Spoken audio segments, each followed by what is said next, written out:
สบายดีพี่น้องนี่ก็จะเป็นวิธีการเกี่ยม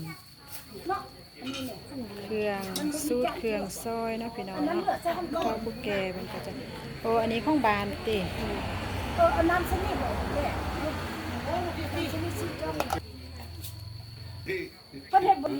อันนี้จะเป็นขั้นเริ่มต้นเด้อพี่น้องคนก็จะบริทันไล่เถอะนะ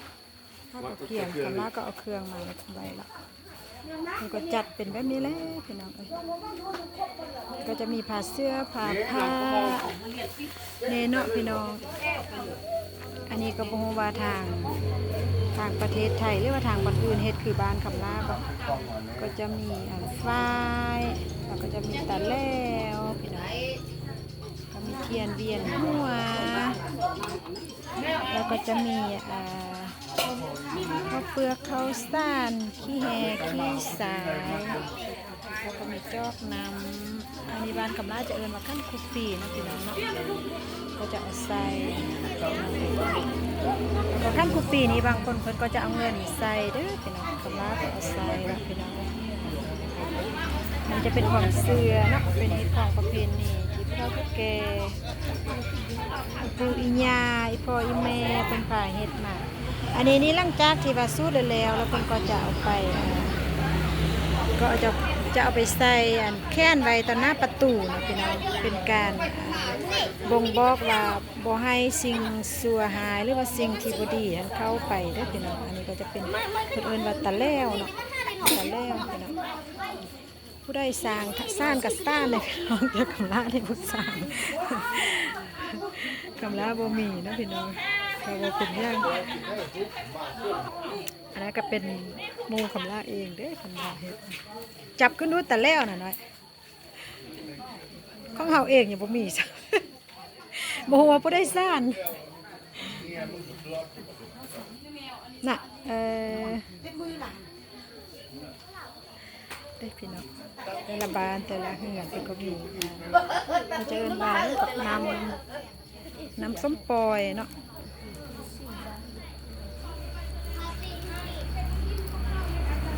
สัญญาณว่ามาแล้ว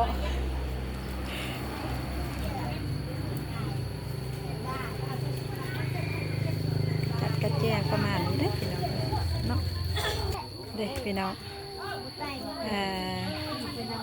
อันนี้ก็จะเป็นห้อประชุมบานเนาะห้อรวมข้องบานนะห้อรวมบานแต่ละคนก็จะเอาเครื่องมาเรียนเป็นแค่ไปไม่แหละอันนี้จะเป็นการสูดบานด้วยพี่น้องถ้ามาเลี้ยงห่อนี่แห้งคือคืนกว่านี้ได้พี่น้อง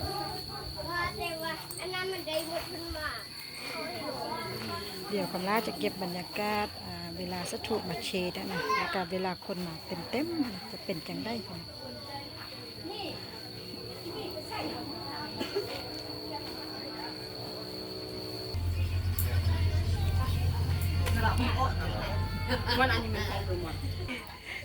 ยิ้มบ่ได้เพิ่นอ่ะโอ้ยสาดเนาะลูกค่อยลานค่อยเด็ดพี่น้องอ๋ออันนี้เพิ่นเฮ็ดระเบียบดีได้นี่นะเห็นป่ะแม่ขี้สาดโอ้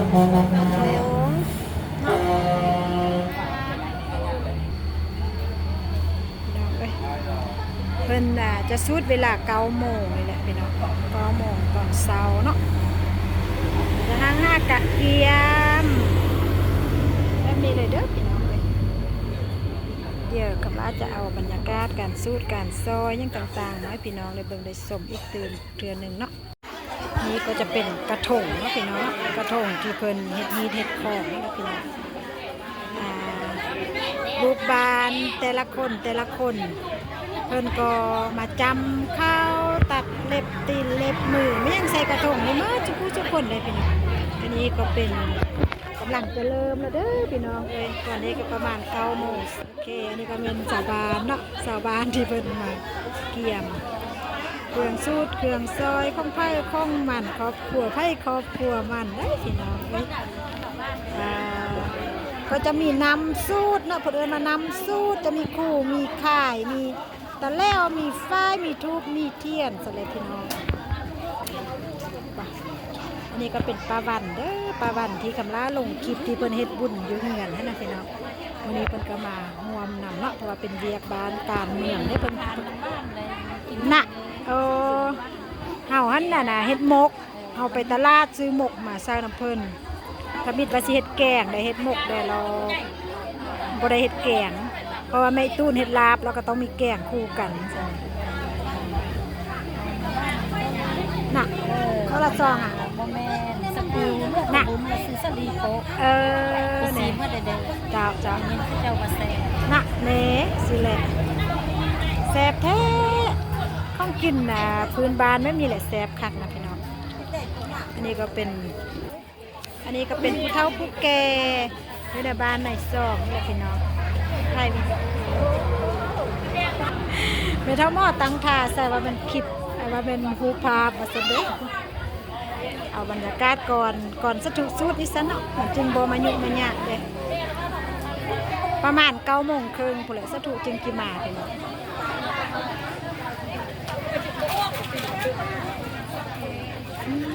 มันจะเป็นเครื่องสูตรเครื่องซอยบ่ฮู้ว่าอยู่ทางนั้นเฮ็ดคืออยู่ทางนี้บ่เนาะเสื้อผ้าหน้าแพร่ยังก็เอามาใส่ได้พี่น้องรูปมีจักคนก็เสื้อมีเท่านั้นพื้นได้พี่น้องนี่ก็จะเป็นบอนครูบาจะมานั่งสูตรได้พี่น้องแล้วก็เกี่ยมเครื่องถวายไว้นี่หมดละแต่ละต้นเก้าต้นสมมติว่าครอบครัวหนึ่งมี12 คนกับ12พื้นได้พี่น้องกับเข้าสูตรนี่นะอันนี้จะเป็นกระทงรวมของบานคนจะมามาทางคนก็จะมาจำเข้าเอาสิ่งบดีให้ระงับกับห้ายไปพี่น้องนี่ก็จะเป็นประมาณนี้เด้อพี่น้องเก็บทานเพิ่งไปซะละ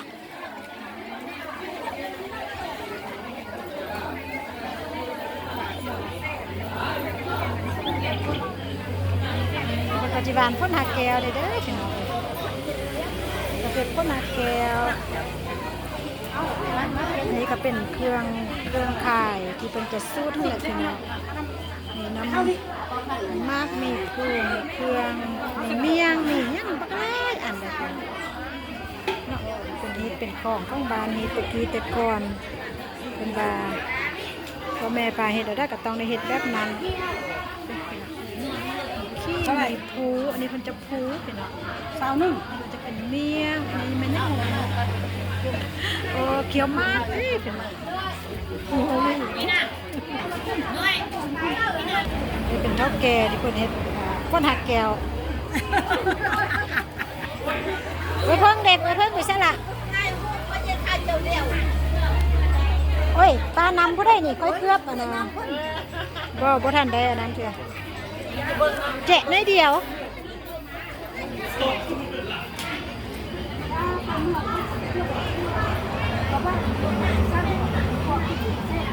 ที่ลงมาเขาลงเลยให้เขาไม่มาโอ้อันนี้เท่าแก่ใหญ่ประจำบ้านห้วยโคตรเด้อนี่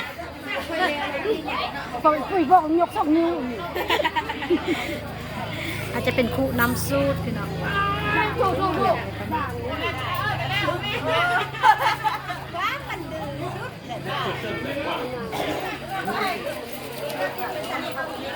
ไปยังปุ๋ยฮะป้าเขาแท้จะกินน้ำสีแดงเอาดีต้องหัวใจนี่พี่น้องแต่ละบ้านแต่ละคนเพิ่นก็มีเอาแต่ใจศรัทธาประกอบส่วนนะพี่น้องบางครอบครัวเพิ่นก็ซื้อน้ำเป็นแพ็คครอบครัวละ4 แพ็ค5 แพ็คมาช่วยงานบ้านบางครอบครัวเพิ่นก็ซื้อน้ำบ้านเนาะแบบซีมิลินดาแฟนต๊อกแฟนตามันยังใส่แล้วก็มาใส่น้ำก้อนยายผู้เฒ่าผู้แก่ยายสาวบ้านสาวซองจะได้พี่น้องเด้อันนี้ก็จะเป็นหน่วยงานที่กำลังจะแจกน้ำเนาะนี่ก็เป็นลูกสาวกำลาเด้อเป็นไงแม่กินได้ลูกจอกนึงที่แม่เอาสีแดงลูก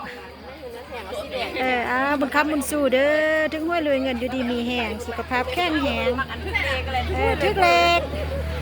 อะไรเงินน้ำพักไงเน่ลูกสาวลากำลาเองนี่ก็จะเป็นแบบนี้เคยกินน้ำมิลินดาเนาะสีแดงนี่เนาะจอกหนึ่งดี เดี๋ยวสถูกก็สิมาละพี่น้องมีไปได้ไหมอูไม่มาไม่มาทั้งซ่องแม่มาทั้งซ่องคนหน่อยว่าผู้หญิงกับผู้ชายลมกันหรอวะน่ะน้ำว่าได้ผู้หญิงเด้อเนาะมาตีเลยเพิ่นได้เบิ่งดูบำรุงเต็มที่เด้อแล้วนี่ผู้ชายใช่ป่ะซื้อบักอายยังเนาะเบิ่งเวลาจะตั้งซื้อต้นป้นต้นก็ดีเลยเนาะ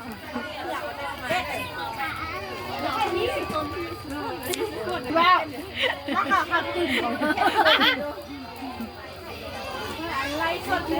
ในป้ายน่ะป้ายมาแล้วป้ายน่ะเครื่องเข้าสู้นี่ก็หลักๆก็จะมีฝ้ายมีเทียนเบียนหัวมีผ้าเสื้อผ้ามีขี้แฮขี้สายเนาะแล้วก็มีข้างคูปีจุดอะไรนะดูกันเองแม่ลูกเตาเข้าอ่อนหมดบ้านเลยได้มือนี้น่ะผู้ได้อยู่บ้านก็มาหมดบ้านเลยบ้านหมดซองอ้าวเย็ดแข่งแต่งข้าอยู่ฮั่นสนะ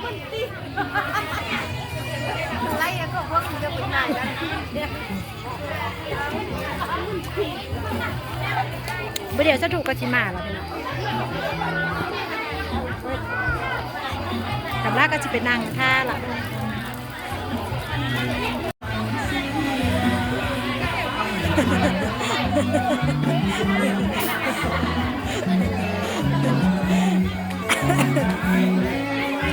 ไม่อยากบอกให้ไม่เท่าให้จ้องนิ้ว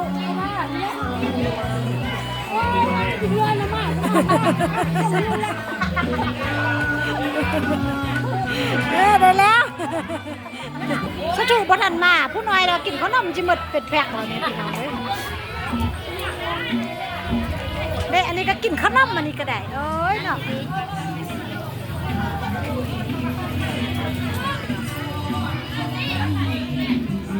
ก็เปลือกข้าวสารขี้แหขี้สายแล้วก็อันนี้จะเป็นขั้นคุกปีแล้วก็จะเป็นเสื้อเป็นผ้าไม่มีอะไรกับล่ามานะเด้โมมาอยู่ทางนั้นมีบอกอันนี้เป็นเอิญมาตัดแล้วเขาจะเอิญมาตัดแล้ว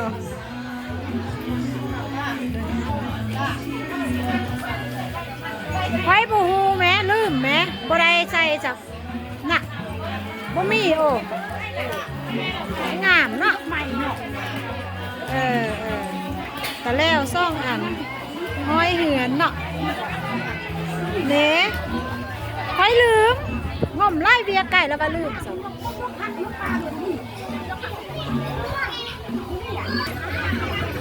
มันเลยพี่น้องไอ้เครื่องสูตรเรื่องสถูกกระชิมาแล้วพี่น้อง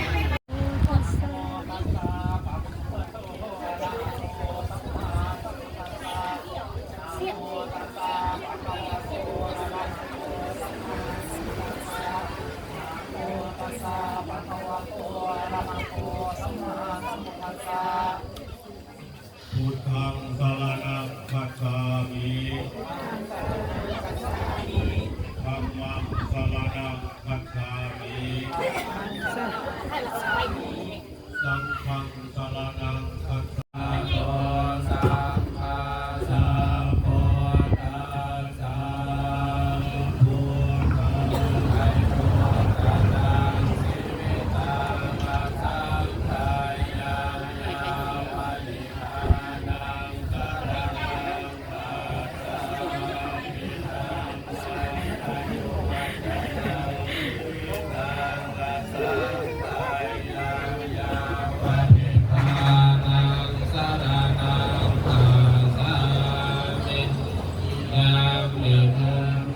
งไตรโลกนาสิวิตังสังฆายายา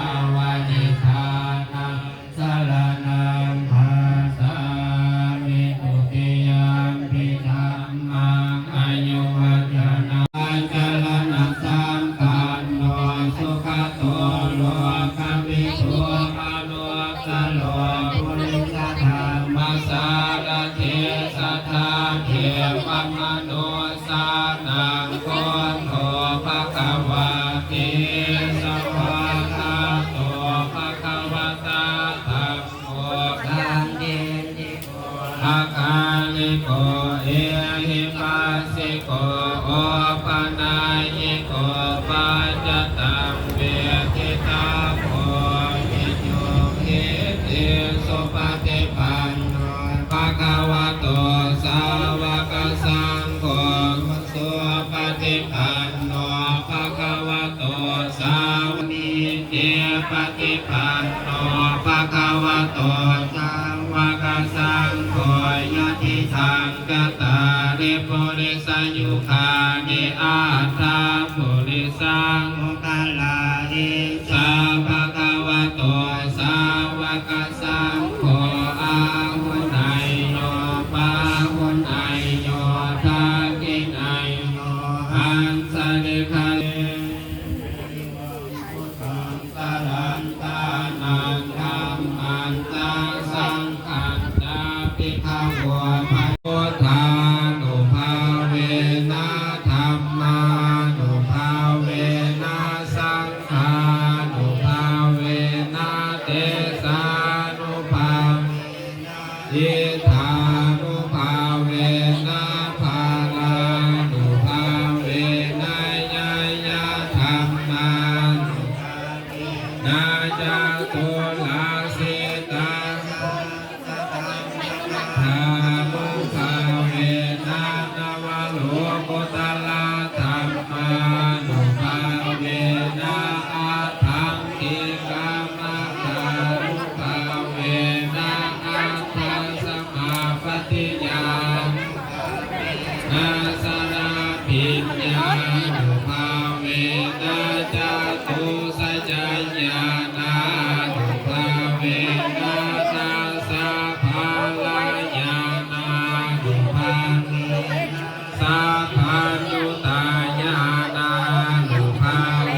นะเมตตากรุณามุทิตาอุเบกขานุภาเวสัพพะปริตานุภาเวนะลาตานาตายาสารนานุภานาตุยหังสัพพะโลกาโสกาทวาโทมานาสุปายาสะเปวินาสันตุสัพพันอันตรายาปิวินาสันตุสัพพะสังกัปปะตุยหังสมิสันตุโยตาตุยหังโหตุสัตตาวาสิเวนะสมากิโตโหตุสัพพะทาอาคาสัพพะภาตาวันนาภูมิมังคาสัมมาสัมพุทธาอาลาคกาเทวตาสัทธาตุเมอนุราคันตุนาภิเนมินาสาปุตันตังกิริเมฆาลามุติตะโกรัสเสนามาลังทานาติธรรมาปิตินาสิตาวามุนิโนทันเทสัสสะภวตุเกสยมังคลานิมาลาติเนธรรมปิโยสิตาสาสนาติโกนังปนาลาวะมะคา ไม่ได้ว่าอยู่เชียงเงิน สุทันตาเมธินาสิตาวามุนินโทตังเนสัสสะภวตุเตสยมังคลานินานาคิลิทัสสวาลังอธิหันทาวากิจากรรมสันเนวสุทารุนันตังเนตัมโพเตกเมธินาสิตาวามุนินโทตังเตภวตุเตสยมังคลานิโมเกตคากรรมเทหันทาวสุทา นี่จะเป็นสาธุสำนึกเด้อพี่น้อง วันติโยสนะปะทังกุลิ เพิ่นเป็นเจ้าอาวาสอยู่ที่วัดสามัคคีไสย สังฆตมโนทวามุนิโยตังเตสัสสะภวตุเตสยมังคลานิกาตัวนาคาธรรมโนลังเอวกานินิยาจินญาญาโยตวัจนังสยกายมังเสสังเต นะโสทิตาวาโกดินโกตังเกสัสสะภวันตุเกสยมังคาลานิสัจจังวิหายมัตเตสัจจควาตะเกตุวาทาติโยติตัมมังอติหามิงโต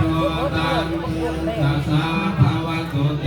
สยมังคาลานินังโตปะ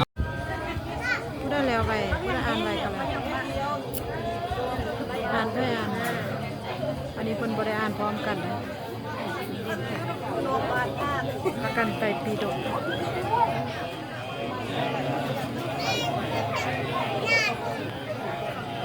ก็สิประมาณนี้นะหมดบาย โอโพธิยามเลนกายานังนันติวันตันโนเอวังตวังวิทโยโหติปยักขุ ทุกช่วงบนโลกบนไทยเด้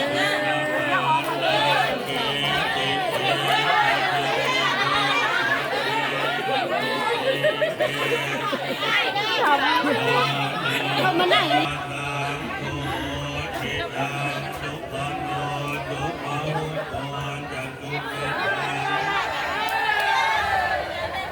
ใจ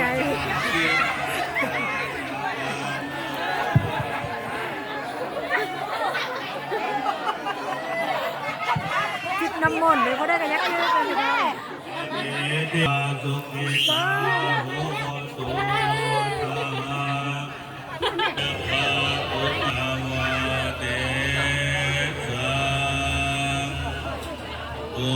หลังจากสู้ได้แล้วก็จะมีการเคนเข้านะพี่น้องนะเคนเข้าจังหันค่ะ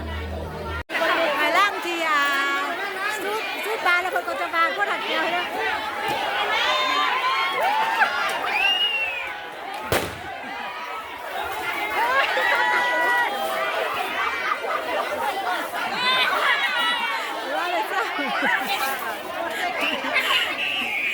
เลยจะเป็นบรรยากาศสู้ปลาแล้วคนก็จะปลาพวกหัดเดียวนะพี่น้องเนาะได้จากใบลูกได้จากใบเดิน